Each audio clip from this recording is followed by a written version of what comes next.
அங்கே ஏக்கர் கணக்கான காடுகள் அழிக்கப்பட்டு வயல் நிலங்களாக மாற்றப்படுகின்ற போது உங்களுக்கு எந்த பிரச்சனையும் இல்லை. உங்களுக்கு மகாபலி கங்கை மகாபலி திட்டத்தை கிவுலோயாவிலே நடத்தும் போது காடழிகின்ற போது உங்களுக்கு பிரச்சனை இல்லை.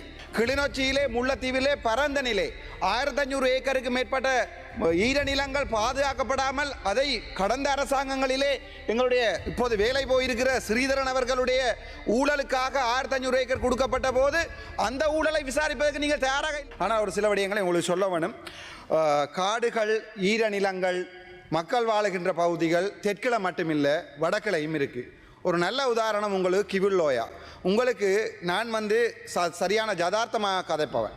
உங்களுக்கு மகாபலி கங்கை மகாபலி திட்டத்தை கிவுலோயாவிலே நடத்தும் போது காடழிகின்ற போது உங்களுக்கு பிரச்சனை இல்லை.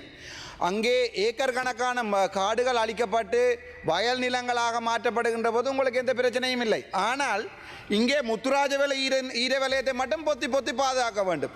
கிளிநொச்சியிலே முல்லைத்தீவிலே பரந்தனிலே 1500 ஏக்கருக்கு மேற்பட்ட ஈரநிலங்கள் பாதுகாக்கப்படாமல் அதை கடந்த அரசாங்கங்களிலே எங்களுடைய இப்போது வேலை போயிருக்கிற ஸ்ரீதரன் அவர்களுடைய ஊழலுக்காக 1500 ஏக்கர் கொடுக்கப்பட்ட போது அந்த ஊழலை விசாரிப்பதற்கு நீங்கள் தயாராக இல்லை. ஏனென்றால் உங்களுக்கு ஆல்ரெடி அவர் 8 தடவை வாக்கு போட்டிருக்கிறார் கான்ஸ்டிடியூஷனல் கவுன்சிலே. ஆகவே உங்களுக்கு அவர் இப்போது உங்களுடைய அடிவருடி என்ன கவலை என்றால் பூநகரிலே ஈரநிலம் பாதுகாக்கப்படவில்லை, வடக்கு மாநிலத்திலே பருத்தித்துறையிலே ஈரநிலம் பாதுகாக்கப்படவில்லை.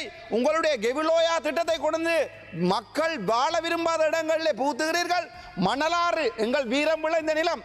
நான் நினைக்கிறேன், நான் அப்போது 10ஆம் ஆண்டு ஓலவில் இருக்கும்போது சொன்னார்கள் திலத்தி அடித்ததாக மணலாறு என்று சொல்ல போது நீங்கள் வெளியோயா என்று இன்னும் 10 பரம்பரைக்கு சொன்னாலும் வெளியோயா இன்னும் 1000 பரம்பரைக்கு சொன்னாலும் எங்களுக்கு எங்களுடைய மணராற்று வீரம் எங்களுக்கு ஞாபகம் இருக்கு. இப்போது நீங்கள் வெளியோயா என்று பெயர் மாற்றுகிறீர்கள். வெளியோயாவிலே கொண்டு வந்து இப்போது முழுக்க சிங்கள குடியே. நான் ஒருபோதுமே சிங்கள குடியேற்றத்தை தடுப்பவன் இல்லை. உங்களுக்கு அபிவிருத்தி செய்ய வேண்டுமா, மகாபலி கங்கையை யாழ்ப்பாணம் வரைக்கும் கொண்டு வரணுமா, நான் ஆதரவு தருவேன். ஆனால் அங்கே கொண்டு வந்து சிங்கள குடியேற்றங்களை அத்துமீறி குடியமர்த்துவதை தான் நான் முழுமையாக எதிர்க்கிறேன். அங்கே தமிழர் வாழ்ந்த பூமி, முஸ்லிம் மக்கள் வாழ்ந்த பூமி, பாரம்பரியமாக சிறுபான்மையினம் வாழ்ந்த பூமியில நீங்கள் வெளியோயாவை கொண்டு அங்கே செய்கிறீர்கள், கிவுலோயா திட்டத்தை செய்கிறீர்கள். ஆனால் இன்றைக்கு இங்கே வந்து முத்துராஜவிலவை பாதுகாக்க சொல்லி நீங்கள் ஒரு ஒத்திவைப்பு. வெட்கமா இல்லையா? உங்களெல்லாம் கேட்க வேண்டியது கையாலையா சாப்பிட்றீங்க? வெட்கமா இல்லையா உங்களுக்கு? அதை விட இன்னொரு